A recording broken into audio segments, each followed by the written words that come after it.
that age, there's maybe like a lot of naivety around being in a hospital and that hospitals fix everything. So for me, like, not so much, you know what I mean? And I suppose other people not really, maybe scared of what was going to happen to mum, if that makes sense. But ultimately, I think like there's not that much that I needed to worry about from that set. And you know, we were there with you and all that, and you know, not Brilliant. massively controlled, but like let's not wander off. Let's So, not, you so know, it's not as obviously, it's like, not as kind of like Hollywood, paints it. It's not as we see in the movies that the psychiatric hospital is not full of people that are going to be screaming and shouting. well, no, I don't think so. Maybe like the medium security place would have been Yeah. a bit more like that, but I think Yeah. it was a very hands off kind of. You know, I do remember there was one like older lady who I think may have been schizophrenic or whatever, and she was just talking to herself in a corner, which is a little Yeah. kind of a classic Yeah. view of. But because mental of health. because of your journey with mental health, though, both with mum and my and our teachings, you didn't worry about it. There was no need to um, shield yourself from any of that because it wasn't. You weren't going to catch it or anything like that. So No. okay, Kate. Yes, my I'm going darling. to throw this back over to you. Yes, my darling. What is a really powerful question that I want you to ask the fellas, right? One of the questions I'd like you to ask them is, right, Yes. why do you think it happened? Right? Okay. I want you to ask them why they thought that mum was going through this. Okay. In your words, not mine. Yeah. So, what I first asked you was, did you think that I was to blame for what happened? Yeah. And both of you said no, that you weren't apportioning blame on the situation, which is very comforting because when you're mentally ill, when I'm mentally ill anyhow, you feel like I'm at fault, I've done wrong.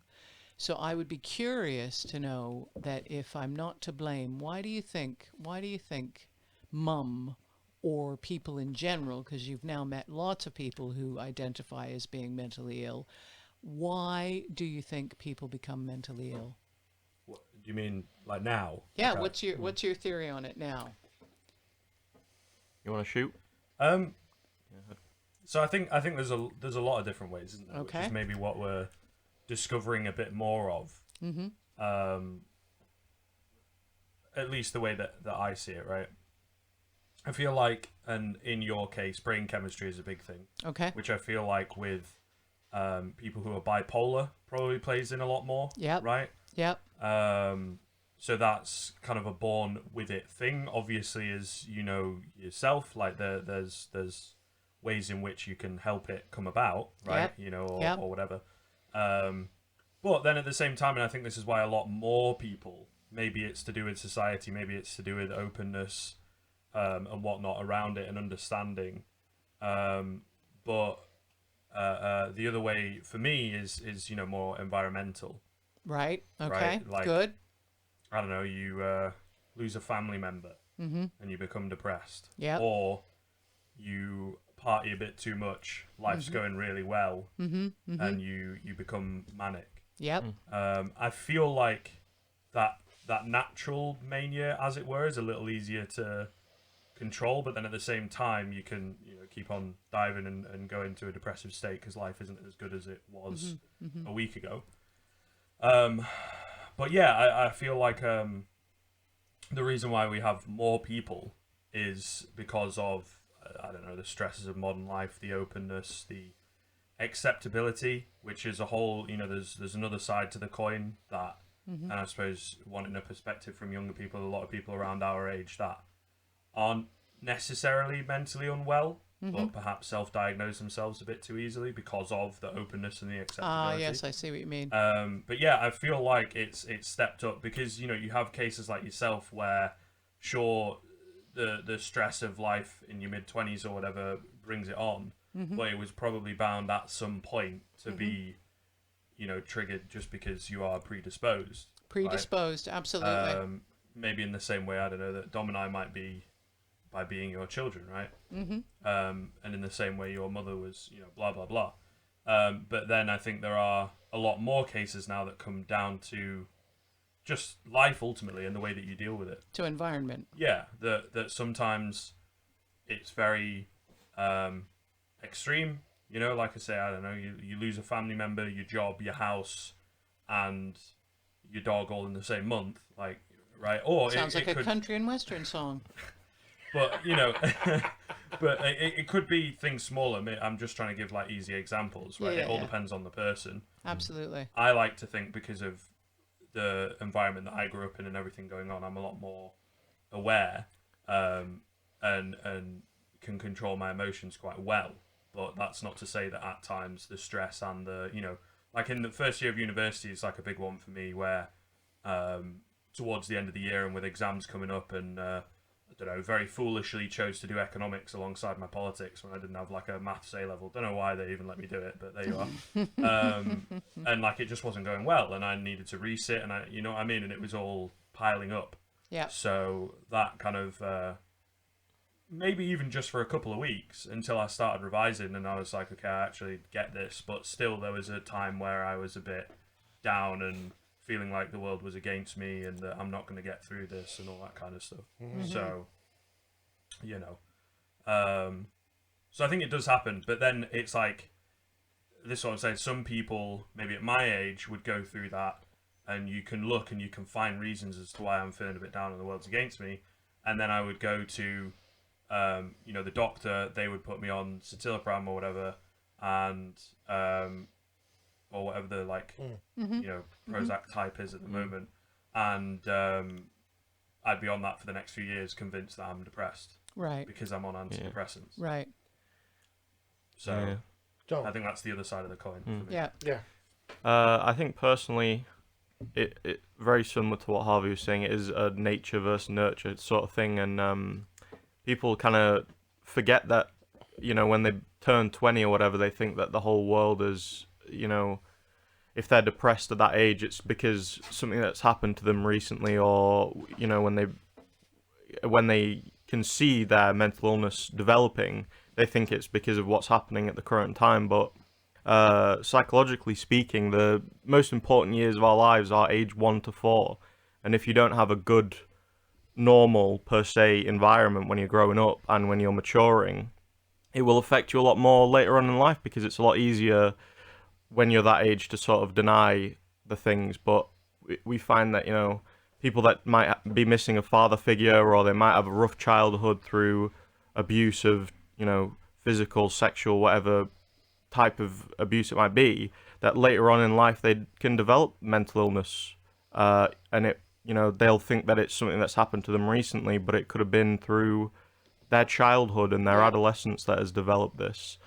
But as well as that, it is definitely environmental. There is definitely, you know, stress, and there are hormones and all these things relating to completely chemical imbalances in the brain changing you. You know, you can have cortisol, or you can have too much of this, or you can have too much of that hormone, or chemicals in your brain.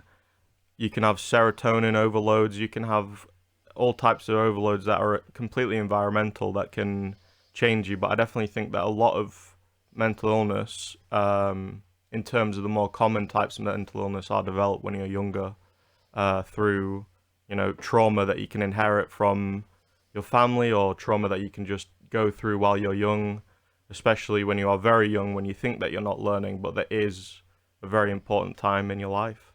Mm-hmm. Yeah. Mm-hmm. You're about to add something, Harv? No, I was Oh, just picking my microphone back up. I thought you were about. I thought you. What about you, Bill? What do you think? I mean, blame's not a great word, but what do you think? Why do people become mentally ill? I agree with both what the boys were saying, and in my naive understanding of it, and that I am still learning, right? After 25 years of being married to you, 27 years of knowing you, and all the research that we've done, not just for the broadcast that we do on a regular basis, which is this now, but for all the public speaking that we've done to organisations, to firms, to factories, to big conferences. So we do constantly do a lot of research on mental illness. Why do people become mentally ill? I think a lot of it, like Dominic says, it can be environmental. Yeah. We especially today, and especially in lockdown. Don't forget we're it's coming up for a long time. It'll be a year next March, which is not that far away. Yep. And I think if there's a lot of people out there that didn't have depression, they've got it now. They've got, yeah, absolutely. Right. We talked the other week about anxiety. We did a couple of shows all about anxiety. And anxiety, you often refer to your anxiety comes on when you have to deal with the man, Yeah. with absolutely. bureaucracy. Absolutely. You know, you've got to make a phone call. Your call is very important to us. Please hold. Your call is very... Yes, I know, you've told me. Now, can you please get me the person I need to speak to? And stop telling me how blooming important I am to you. And the man can start you getting angry and frustrated. And frustration and anger can lead to anxiety. If you've got to be somewhere and you can't get there because there's too much traffic or the train's been cancelled. So a lot of it is environmental. I also think a lot of it, again, I agree with Dominic on this one, that it can be brought on by trauma. We did a whole thing about trauma and muscle memory. And sometimes when you go for a deep, concentrated massage, it releases muscle memory and it can trigger things that come back from the past. So why do people get mental illness? It's one of those baffling things. We don't know. We really don't know. It's a science unto itself, you know. And both Harv and Dom did cite that you can start to, if you start on that citalopram route, if you start on that Prozac route, if you start on that Ritalin, which they give to kids for being OCD or jumping about. ADHD. See, I'm being corrected by my kids. Thank you very much. Thank you very much. It is like an epidemic, though, for sure. Yeah, that once you start giving kids Ritalin, then you know it's a spiral. It's only just the beginning of how much medication you can give to these young people, rather than letting them jump about and just be children. I used to jump about as a kid, and I can remember adults used to say, "Oh, it's just our Billy being a bit giddy." So did I. I was a bit manic. You were a bit manic, you know what I mean? Dom, he was as laid back as a couch that never moved out the showroom, you know what I mean? But once you start to give kids, and I think if kids from an early age, like Dom just said, start to go for some kind of therapy or treatment, they can be convinced that there's something wrong with them. Yeah. You know? So to answer your question, I don't know. You yourself come from a family who have extensive history of mental illnesses of their own. Your dad, your mum, your sister, right? Yeah. You have two brothers. They've never been for any treatment for mental illness, but they were a bit weird, in my opinion, you know. And I mean, you're the only one who's been publicly outspoken, stood up in front of 1,000 people and told the world that you're mentally ill. Yeah. You know, in the hopes it will change people's attitudes. Absolutely. And one of the reasons it has. I'm really, it's Show 100, and that's one of the reasons I wanted to bring the lads on today to celebrate with us. Jenny says lack of sleep and not using the brain properly anymore. Advanced technology, and that's our dear friend Jenny Battersby. Kelly says, happy 100, sorry I'm late. It's all right, you've got that stubby from the back of the Piccadilly, which has just been there since Christmas. Proud of you both of these lads. They look just brilliant, says Jenny Battersby. There you go. We are very proud indeed. I'm loving what Kate O'Brien says. I think knowledge and understanding is hugely helpful for children in building resilience for life's ups and downs when living with a parent with mental illness, or any parent. True. Yeah? Or any But No. that's, Kate, that is exactly what we decided, Bill and I decided from a very early age, that we were not going to keep anything from the children. There, you know, if there was a funeral, the children would come, you know, that kind of thing. Absolutely. Was our style of parenting is education equals freedom. And up until quite recently, when I went to the psychiatrist, if the boys were off school, the four of us went. If we did, it was like, you know, like a trip. We went to Greg's afterwards. We did indeed. We turned it, but you know, and the psychiatrist would always, out of respect, ask the boys, "How are you?" and "How do you think Mum's doing?" You know, so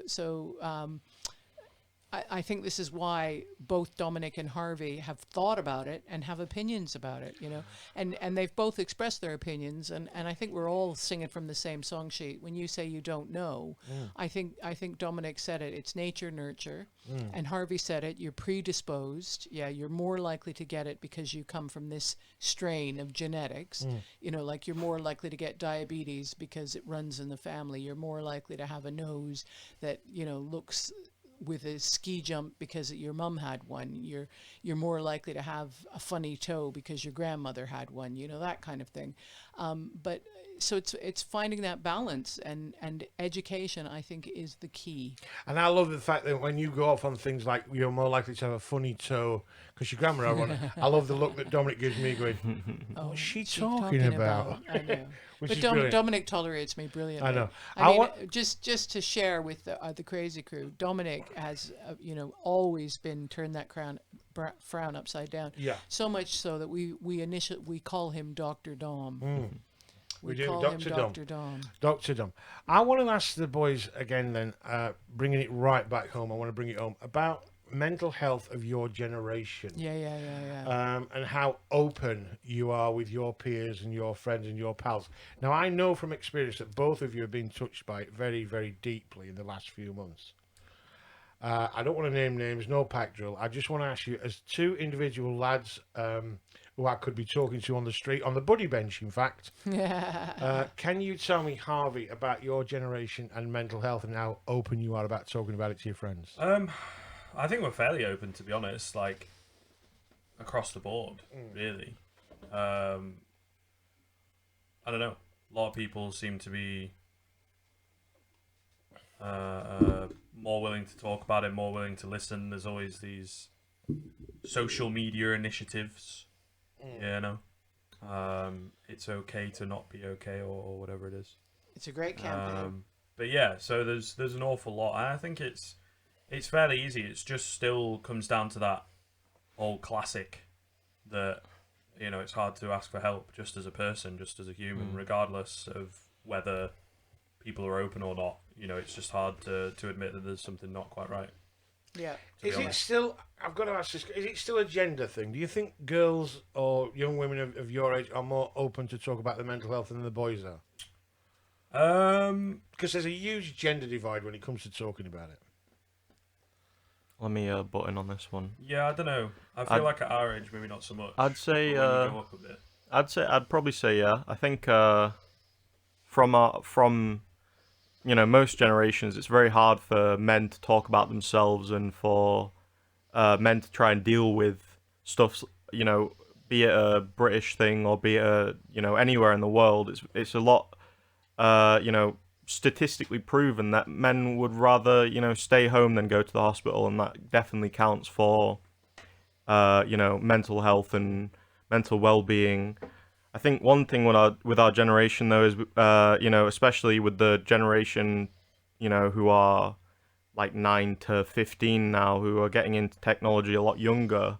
I got into it quite young, but thankfully when I was, you know, it was still a new thing, and social media was a new thing to everybody, whereas it's, you know, somewhat terrifying for the you know, next generation who are getting their phones much earlier, they're getting on social media much earlier, they're getting this sort of persona online that is very judgmental to themselves. It's going to do a lot of great damage to people's mental health, and it's going to be a very important thing. And people, you know, the thing with it is they are getting into things younger and younger, you know, and mental illness is definitely one of those things. And like you guys were talking about earlier, people are getting diagnosed younger when their brains aren't fully developed. They could be 10 years old and in therapy. Yeah. And I'm all for, you know, medication. I'm all for putting like a cast on the mind until it mends itself. But doing it young and doing it while the brain is developing is a very, very dangerous thing. And especially, you know, like I say, generations are coming onto social media earlier. They are learning things that a young mind shouldn't have to learn at a young age, and they're learning to judge themselves at a young age, and that can be very, you know, detrimental to people's mental health. Can I say as an observation as your dad, that both of you spend very little time. You spend less time than me on Facebook. You spend less time than me on using your messenger as a business tool. I know, Harvey, you use Twitter because that's your world. Yeah. And you work off Twitter as well. You get work from Twitter. But Dom, you use social media very, very minimalistically. I think it Is that a conscious choice because of that? Partially. I think, many people kind of do grow out of it, because when I was, in secondary school and when Facebook was becoming, quite a big thing and social medias were becoming quite a big thing, it's very easy to tell and to kind of get over, definitely with younger people, how fake it is on social media. And I'd say with the older generation, it is a lot. I can, agree that it's good for them because, they just talk about how their day's going, or they talk about what their project is, or they talk about themselves in a very honest way. Whereas with the younger generation and with influencers and with online personalities, it is very much selling a fake lifestyle, and not so much, the everyday user, but the influencers who have, millions of followers, and they promote their brand and they promote this and that, and half of it is just an advertisement to, just done in a different way. It's no longer you're being sold the product directly. It's, oh, look at me, I'm using this product, it's my day-to-day thing, that kind of thing. Yeah, I hear you. And I think, it's fine for people to use Facebook to talk with each other and to talk about how their day is, but, you sort of realize that half the time, it's not as happy as it looks behind the persona online, and some people can be very, very depressed, or they can, have a lot of stuff going on, and they're not honest and open about it, and it's a persona online. It's an alter ego. Yeah. Harv, your use of social media and is very little. I remember when seriously, on Facebook, I remember when you first started on Facebook, you were, picture of this, picture of that, picture of the other. And now it's very, very minimal. It's just purely for business. Yeah, I mean, the question is that a conscious decision like Dom has made because of the tripe that's on there, the useless fake news that nobody really wants to see? Or I mean, I don't post as much, but I do have my Twitter open like all the time. Yeah. Like you say, just for business and because time is money kind of thing. Like I talked about an event that I missed completely.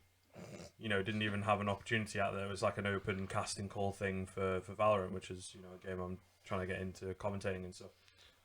So for those people who don't know out there, crew, our son is a commentator for esports. Yeah. If you've got any gigs going, there he is.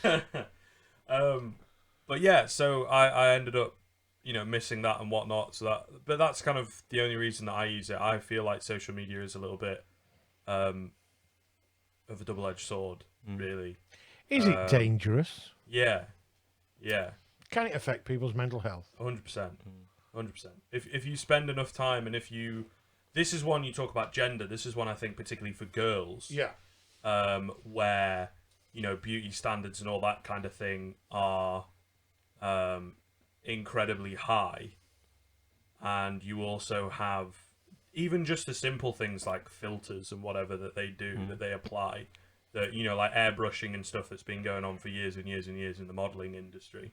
You can essentially just do that to yourself, plumper lips and soft skin, and removes all your blemishes, and then you upload a picture that looks like that, and it's disheartening for some, that you don't look like that all the time, or whatever, right?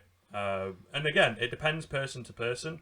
I think what Dom mentions about influencers and stuff, we are just the right age to have missed out on being affected by them. Yeah. But if we were, especially Dom, if he was like 5 years younger, and his favorite guy, Jake Paul, right? Like, which most of his audience are incredibly young. They don't, A, they're much more impressionable, and B, they don't have as much like conscientiousness to self-control. Yeah, to realize, that he's a bad dude or whatever. Do you think then that these kind of social media platforms, that they prey on younger people's insecurities? Definitely. Definitely. Yeah, not by their invention. So I mean, Mark Zuckerberg doesn't want to do that. And Jack doesn't want to do that. The guy that owns Twitter. Yeah. but they just the way that they've developed, and this is something that we're having at the moment. You know, big conversations about, and little changes here and there. Like Instagram has removed likes. You can't see how many likes a picture has anymore unless it's yours, right? So you can go through and check, but you can't see. My friend only got 70 likes or whatever, haha, or whatever it may be, or that my friend got 150 where I only got 100. I'm a lesser human or whatever, like, but yeah, there's really big conversations about a lot of different things. The anonymity of it all makes it dangerous for or harder for personalities, right? Because people can be relentless and very, very, very nasty on the internet, and there's no way to really track them down, or you can block the account but they make another one. And then just kind of it's all unregulated, and there's all political discussions as well, because some of the owners get their own political ideas in the way, and certain accounts are banned because of their own ideas and conflicting and whatnot. But in terms of mental health, I think that's a big one for influencers. The online celebrity. Yeah, the online influence. Yeah. It can be very, very difficult. You do something that you're passionate about, and then you just get relentless hate from. I've got to ask this then. I'm going to bring Mum back in a minute, but I've got to ask this: how easy then is it? Right, you see something on the internet that you know is fake, that could affect your mental health. How easy is it for? I mean, you two are quite intelligent and you're quite smart, but for some people, it's probably very difficult to actually block that out and go, "I'm not going to be part of that. I'm going to move on." How you've had to train yourselves to do that, surely? It's a very difficult thing for sure, and like I was saying, with people being younger coming onto the internet, it is extremely hard to, especially if you're a parent. When you guys were parenting us, there was no toy guns in the house, there was no this and no that, which, at the time, some people may have allowed it, but now it's a lot harder because with the internet, you have so much freedom. A child can accidentally stumble onto something that could, traumatize them through any of these websites, through Facebook, through Twitter, through YouTube, through accidentally clicking on a Google search. If you leave your kid, 3 or 4 years old on their tab alone on what you think is a regulated app, there's no way to stop it all, really. There is no way to stop it all, aside from going off the internet entirely, which for now is very difficult for people because a lot of their lives are centered around the internet. I remember when you guys first got a computer between the two of you, the first thing I did, I paid 25 quid and got Net Nanny. And Net Nanny blocked certain sites that you couldn't get onto and all that kind of stuff. Well, I mean, this is the issue with social media, though, that I think that Dom's saying is Twitter in and of itself is not a bad website, but the people that use it, do you know what I mean? Is just the openness and the freeness of it. And I might, and this is the thing, Dom's talking about immediate trauma where, explosion in Beirut, for example, right? If you're very young, that's going to be a wild kind of thing to experience and to get through. But there's also the more extended and almost subconscious, just the way that, say about beauty standards is a big one, or I don't know, you follow prominent masculine figures, or well, we've got Kelly here. She said I don't mean to put you off. She did an article about young adults could take blemishes away, make eyes bigger, etc. on social network. Then they feared going out because they look completely different, and feared people would see what they truly look like. It's literally what you look like in the real world. The idea of airbrushing stuff, but it goes wild. Like I say, you can change the shape of your face ever so slightly.